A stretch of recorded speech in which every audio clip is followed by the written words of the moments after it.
മുൻ വീഡിയോകളിൽ നമ്മൾ പഠിച്ചത് ഇൻപുട്ട് ഫങ്ഷൻസ് ആയിരുന്നു.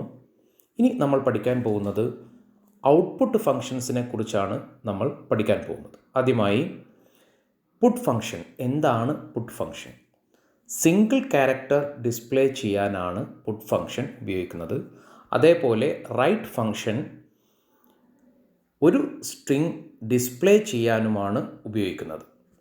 മുകളിലത്തെ കോഡിങ്ങിൽ CH എന്ന വേരിയബിളിൽ C എന്ന് നമ്മൾ അസൈൻ ചെയ്തിരിക്കുന്നു.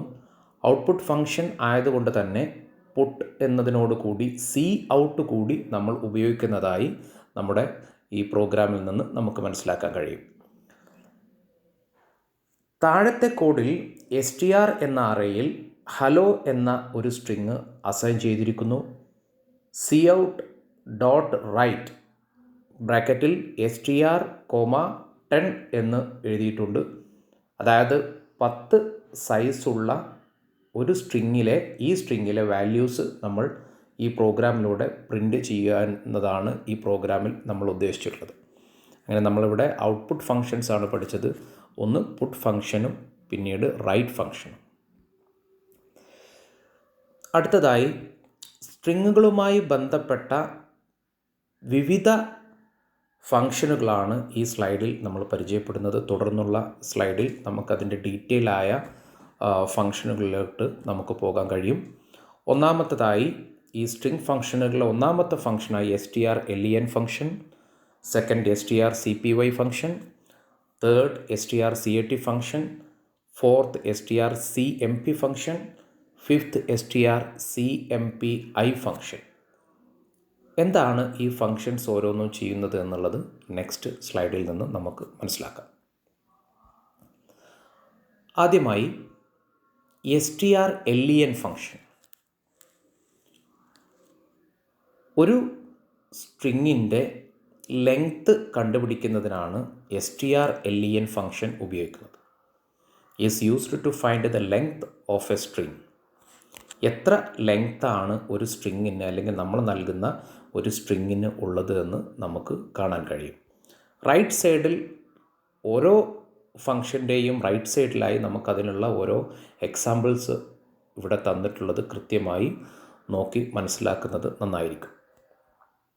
അടുത്തതായി strcpy ഫങ്ഷൻ. അതിൻ്റെ മുന്നേ ഇത്തരത്തിലുള്ള ഓരോ ഫങ്ഷനുകളും നമ്മൾ സ്ട്രിങ്ങിന് വേണ്ടി അപ്ലൈ ചെയ്യുമ്പോൾ, അതായത് സ്ട്രിംഗ് ഫങ്ഷൻ, തുടർന്ന് വരുന്ന മാത്ത് ഫങ്ഷൻസ്, ക്യാരക്ടർ ഫങ്ഷൻസ്, ഇത്തരത്തിൽ സ്ട്രിങ്ങുമായി ബന്ധപ്പെട്ട ഏതൊരു ഫങ്ഷൻ നമ്മൾ അപ്ലൈ ചെയ്യുമ്പോഴും നമ്മുടെ ഹെഡർ ഫയലിൽ string എന്നുള്ള ഈ ഹെഡർ ഫയൽ നമ്മൾ ഉൾപ്പെടുത്തിയിരിക്കണം.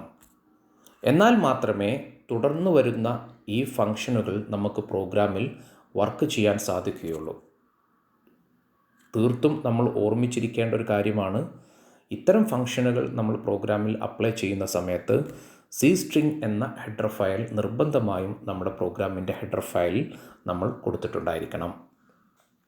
അടുത്തതായി strcpy. ഒരു സ്ട്രിങ്ങിനെ വേറൊരു സ്ട്രിങ്ങിലോട്ട് കോപ്പി ചെയ്യാനാണ് നമ്മൾ strcpy എന്ന ഫങ്ഷൻ ഉപയോഗിക്കുന്നത്. തീർച്ചയായും അങ്ങനെ ഒരു സ്ട്രിങ് മറ്റൊന്നിലേക്ക് കോപ്പി ചെയ്യുക എന്നുള്ളത് കൊണ്ട് തന്നെ തീർച്ചയായും അവിടെ 2 സ്ട്രിങ്ങുകളുടെ ആവശ്യമുണ്ട്. അതുകൊണ്ടാണ് നമ്മളവിടെ strcpy എന്ന് കഴിഞ്ഞ് ബ്രാക്കറ്റിൻ്റെ ഉള്ളിൽ 2 സ്ട്രിങ്ങുകൾ നമ്മൾ കൊടുക്കാനുള്ള കാരണം അതാണ്. 2 സ്ട്രിങ്ങുകളെയും നമ്മൾ കോമ കൊടുത്തുകൊണ്ട് അതിനെ വേർതിരിച്ചിരിക്കുന്നു. അടുത്തതായി strcat function. strcat function is used to join one string to another string. The length of the string is the total length of 2 strings. strcat എന്നുള്ളതിലെ CAT എന്ന് പറയുന്നതിനെ കോൺകാറ്റിനേഷൻ എന്നുള്ള അർത്ഥമാക്കുന്നതാണ്. 2 സ്ട്രിങ്ങുകളെ കമ്പൈൻ ചെയ്യുക എന്നുള്ളതാണ് ഇതിൽ നിന്ന് മനസ്സിലാക്കുന്നത്. അതുകൊണ്ട് തന്നെ മുൻ പറഞ്ഞ strcpyയിലെ പോലെ തന്നെ നമുക്കിവിടെ 2 സ്ട്രിങ്ങുകളുടെ ആവശ്യമാണെന്ന് കാണാം.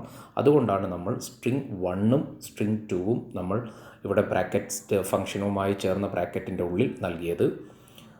റിസൾട്ടൻ്റ് സ്ട്രിങ് എന്ന് പറയുന്നത് ഈ രണ്ട് സ്ട്രിങ്ങുകളും കമ്പൈൻ ചെയ്യുമ്പോഴുള്ള ടോട്ടൽ സ്ട്രിങ്ങുകളുടെ എണ്ണമായിരിക്കും എന്തെന്ന് പറയുന്നത് റിസൾട്ടൻ്റ് സ്ട്രിങ് എന്ന് പറയുന്നത്.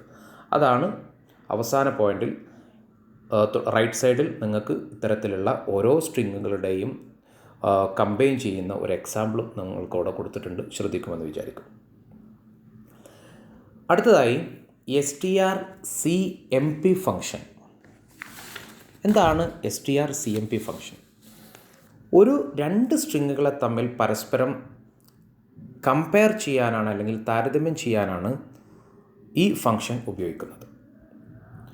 ഇതിൽ നിന്നും ഓരോ റിട്ടേൺ വാല്യൂസുമായി ബന്ധപ്പെട്ട കാര്യങ്ങൾ കൂടി നമ്മൾ ഇതിൽ സൂചിപ്പിക്കുന്നുണ്ട്. രണ്ട് സ്ട്രിങ്ങുകളും ഒരേപോലെയാണ് എന്നുണ്ടെങ്കിൽ നമ്മുടെ റിട്ടേൺ വാല്യൂ എന്ന് പറയുന്നത് 0 ആയിരിക്കും. നെഗറ്റീവ് വാല്യൂ നമുക്ക് കിട്ടുന്നത് if string is alphabetically lower than string 2. അക്ഷരമാല ക്രമത്തിൽ സ്ട്രിങ് 2വിനേക്കാൾ ലോവർ ആണ് എന്നുണ്ടെങ്കിലായിരിക്കും നമുക്ക് പോസിറ്റീവ് ചിഹ്നം കിട്ടുക, നെഗറ്റീവ് ചിഹ്നം കിട്ടുക. ലാസ്റ്റ് മൂന്നാമത്തെ ഓപ്ഷൻ പോസിറ്റീവായിട്ട് നമുക്ക് റിട്ടേൺ വാല്യൂ വരുന്നത് if string is alphabetically higher than string 2. String 2വിനേക്കാൾ ഹയർ ആയിട്ടാണ് ആൽഫബറ്റിക്കലി വരുന്നതെങ്കിൽ നമുക്കതിൻ്റെ വാല്യൂ റിട്ടേൺ വാല്യൂ പോസിറ്റീവായിട്ടായിരിക്കും കിട്ടുന്നുണ്ടാവുക. ഇതിനും രണ്ട് സ്ട്രിങ് ആവശ്യമാണ്. അതുകൊണ്ട് തന്നെയാണ് ഇതിൽ ബ്രാക്കറ്റ്സിൽ നമ്മൾ സ്ട്രിങ് 1 എന്നും സ്ട്രിങ് 2 എന്നും നമ്മൾ കൊടുക്കാൻ കാരണം. ഇനി എന്താണ് strcmpi എന്ന് പറയുന്നത്? ചെറിയ ഒരു വ്യത്യാസമാണ് ഇവിടെയുള്ളത്. ഈ ഫംഗ്ഷൻ ചെറിയ അക്ഷരങ്ങളും കമ്പാരിസൺ തന്നെയാണ് ഇത് ഉപയോഗിക്കുന്നത്, രണ്ട് സ്ട്രിങ്ങുകളുടെ കമ്പാരിസൺ തന്നെയാണ് ഇത് ഉപയോഗിക്കുന്നത്. പക്ഷേ മുകളിൽ പറഞ്ഞ strcmp ഫംഗ്ഷനിൽ നിന്നും ചെറിയൊരു വ്യത്യാസം മാത്രമാണ് ഇതിൽ കാണുന്നത്. ഈ ഫംഗ്ഷനിൽ ചെറിയ അക്ഷരങ്ങളും വലിയ അക്ഷരങ്ങളും തുല്യമായി പരിഗണിക്കും എന്നുള്ളതാണ്. അതായത് കേസ് സെൻസിറ്റീവ് അല്ല എന്നുള്ളതാണ് ഇതിലേറ്റവും പ്രധാനപ്പെട്ട ഭാഗം. ഇനി നമുക്ക് അതിൻ്റെ റിട്ടേൺ വാല്യൂ എങ്ങനെയായിരിക്കുമെന്ന് നോക്കാം. 0, രണ്ട് സ്ട്രിങ്ങുകളും സെയിം ആണ് എന്നുണ്ടെങ്കിൽ കിട്ടുന്ന വാല്യൂ ഇതാണ്. A negative value if string less than string 2. String 2വിനേക്കാൾ ചെറുതാണെങ്കിൽ ഒരു നെഗറ്റീവ് വാല്യൂ കിട്ടുന്നു. Positive value if string 1 greater than string 2. String 2വിനേക്കാൾ സ്ട്രിങ് 1 വലുതാണെങ്കിൽ ഒരു പോസിറ്റീവ് വാല്യൂ നമുക്ക് കിട്ടുന്നു. ഇവിടെയും രണ്ട് സ്ട്രിങ്ങുകൾ നമ്മളിവിടെ അപ്ലൈ ചെയ്തതായി നമുക്ക് കാണാൻ പറ്റും. എപ്പോഴും മറക്കാതെ നമ്മൾ മനസ്സിലാക്കേണ്ട ഒരു കാര്യം, സ്ട്രിങ് ഫംഗ്ഷനുകൾ നമ്മൾ അപ്ലൈ ചെയ്യുന്ന സമയത്ത് തീർച്ചയായും ഹെഡർ ഫയലിൽ സി സ്ട്രിങ് എന്ന് നമ്മൾ നൽകിയിരിക്കണം. എന്നാൽ മാത്രമേ ഇത്തരത്തിലുള്ള ഫംഗ്ഷനുകൾ പ്രോഗ്രാമിൽ വർക്ക് ചെയ്യുകയുള്ളൂ. മാത്തമാറ്റിക്കൽ ഫംഗ്ഷൻ, നമ്മൾ സ്ട്രിങ് ഫംഗ്ഷൻ പറഞ്ഞ അതേ രൂപത്തിൽ തന്നെയുള്ള വേറെ ഫംഗ്ഷനാണ് മാത്തമാറ്റിക്കൽ ഫംഗ്ഷൻ. മാത്തമാറ്റിക്കൽ ഫംഗ്ഷൻ നമ്മൾ ഇതേ രൂപത്തിൽ പ്രോഗ്രാമിൽ അപ്ലൈ ചെയ്യണമെന്നുണ്ടെങ്കിൽ നേരത്തെ നമ്മൾ ഡിസ്കസ് ചെയ്ത സി സ്ട്രിങ് എന്ന ഫംഗ്ഷൻ ഹെഡർ ഫയലിൽ അപ്ലൈ ചെയ്യുന്ന പോലെ ഇവിടെ സി മാത്ത് എന്ന ഹെഡർ ഫയൽ നമ്മൾ നിർബന്ധമായും പ്രോഗ്രാമിൽ ഉൾപ്പെടുത്തിയിട്ടുണ്ടായിരിക്കണം. എന്നാൽ മാത്രമേ ഈ പറയപ്പെടുന്ന മാത്ത് ഫംഗ്ഷനുകൾ നമ്മളുടെ പ്രോഗ്രാമിൽ വർക്ക് ചെയ്യാൻ പറ്റുകയുള്ളൂ.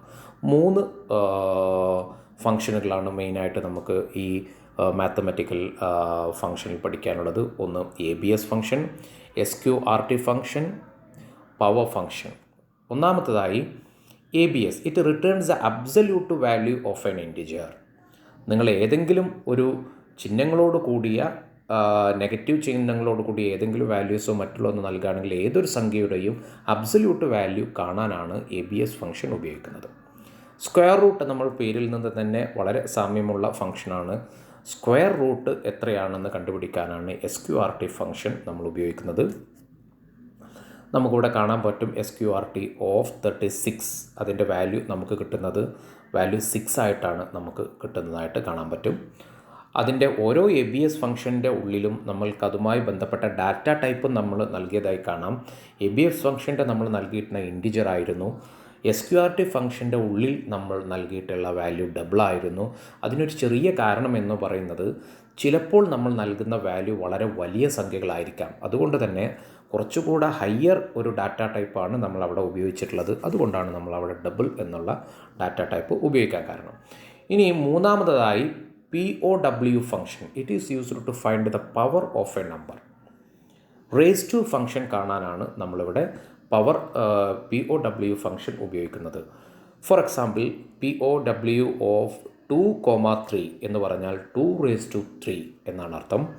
അതുകൊണ്ട് തന്നെ നമ്മളെ റിസൾട്ട് നമുക്ക് കാണാൻ പറ്റും 2 × 2 × 2 ദാറ്റ് മീൻസ് 8 എന്നുള്ള വാല്യൂ ആണ് നമുക്ക് തിരിച്ചു കിട്ടുന്നത്. ഇതാണ് മാത്തമാറ്റിക്കൽ ഫംഗ്ഷനുമായി നമുക്ക് ബന്ധപ്പെട്ട കാര്യങ്ങൾ. ഇനി അടുത്തതായി ക്യാരക്ടറുകളുമായി ബന്ധപ്പെട്ട ഫംഗ്ഷനെയാണ് നമ്മൾ ക്യാരക്ടർ ഫംഗ്ഷൻ എന്ന പേരിൽ നമ്മൾ അറിയപ്പെടുന്നത്. നമുക്ക് ഓരോന്നായി പരിചയപ്പെടാം. Is upper function, is lower function, is alpha function, is digit function, is al num function, to upper function, to lower function. തുടർന്ന് ഉള്ള സ്ലൈഡിൽ നമുക്കിതിൻ്റെ ഡീറ്റെയിൽ ആയ ഇതിൻ്റെ ഫംഗ്ഷനുകളിലോട്ട് നമുക്ക് പോകാം. എന്താണ് is upper function? This function checks if a character is upper case or not. വളരെ ലളിതമായിട്ടുള്ള ഒരു കാര്യമാണ്. നമ്മൾ നൽകുന്ന ക്യാരക്ടർ അപ്പർ കേസ് ആണോ അല്ലയോ എന്ന് ഇത് ചെക്ക് ചെയ്യുന്നു. നേരത്തെ പറഞ്ഞ പോലെ തന്നെ അതിൻ്റെ റിട്ടേൺ വാല്യൂകളുമായി ബന്ധപ്പെട്ട് കൂടി കാര്യങ്ങൾ പറയുന്നുണ്ട്. ഇത് കറക്റ്റ് ആണെങ്കിൽ the function returns 1 if the character is upper case. Upper case ആണ് എന്നുണ്ടെങ്കിൽ അത് 1 എന്ന വാല്യൂ റിട്ടേൺ ചെയ്യുന്നു, അല്ലെങ്കിൽ 0 എന്നുള്ള വാല്യൂ റിട്ടേൺ ചെയ്യുന്നു. Is lower. This function checks if a character is in lower case or not. ചെറിയ അക്ഷരമാണോ അല്ലയോ എന്ന് ചെക്ക് ചെയ്യുന്നു. ആണ് എന്നുണ്ടെങ്കിൽ 1 എന്ന വാല്യൂ റിട്ടേൺ ചെയ്യുന്നു, അല്ലെങ്കിൽ 0 എന്ന വാല്യൂ റിട്ടേൺ ചെയ്യും. Is alpha. The function is used to check whether the given character is alphabet or not. നിങ്ങൾ നൽകിയ ക്യാരക്ടർ ആൽഫബറ്റ് ആണോ അല്ലയോ എന്ന് ചെക്ക് ചെയ്യാനാണ് അത് ഉപയോഗിക്കുന്നത്. ശരിയാണ് എന്നുണ്ടെങ്കിൽ 1 എന്ന വാല്യൂ റിട്ടേൺ ചെയ്യുന്നു, ഇല്ല എന്നുണ്ടെങ്കിൽ 0 എന്ന വാല്യൂ റിട്ടേൺ ചെയ്യുന്നു. Next is digit. ഇതിലത്തെ ഓരോ ഫംഗ്ഷനിൽ തന്നെ ഇതിൻ്റെ ഉത്തരം എന്താണെന്നുള്ളത് വളരെ വ്യക്തമായി നമുക്ക് മനസ്സിലാക്കാൻ കഴിയും. To check whether the given character is digit or not. നൽകിയ ഈ ക്യാരക്ടർ ഡിജിറ്റ് ആണോ അല്ലയോ എന്ന് ചെക്ക് ചെയ്യുന്നു.